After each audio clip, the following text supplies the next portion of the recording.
council. Michael? I started to do that just now with who, what, when, where, why, how you'll have your election and you'll like it. The other big issue, of course, is parkland and proposed plans for extending leases to parkland and who those leases will go to, who will manage that parkland over what period and space of time. The other, and those are all very well explained on our website as well.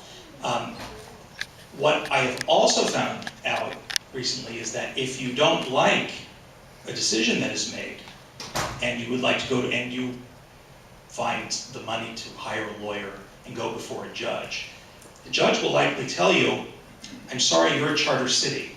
You have a way to go about changing that. Best of luck. Thank you. Okay, from Jim Mosher, I hope I pronounced that correctly, and Jim, let me know if you have any questions about your questions.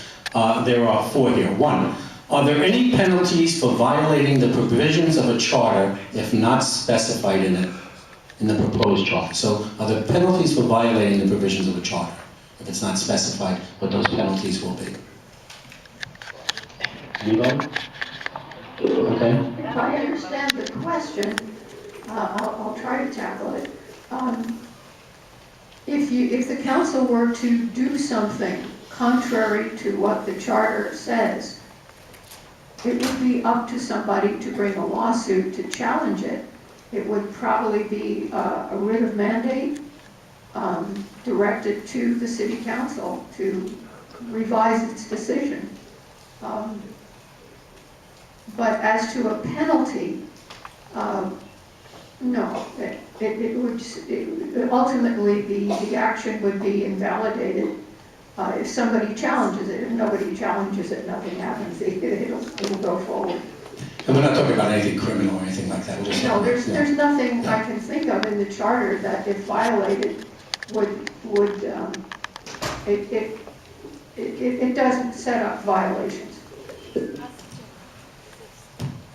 Jim, do you have an answer to that? I don't know who you are, Jim. Raise your hand. Okay. Jim, do you have an answer to that question about the penalty? I'm actually referring to many other charters like Newport Beach. Come on up to the microphone, can't hear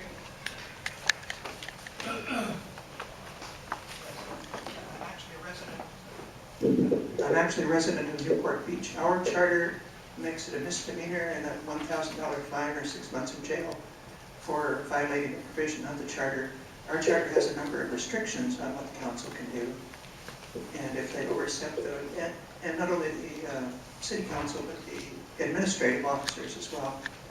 And if they violate the charter, they are subject to that. So I'm wondering why this charter does not contain specific provisions for violation. So I guess the point is that some of our neighboring cities that have charters have provisions for violating the words of the charter. Okay, that's a good thing to include if we ever have another shot at this.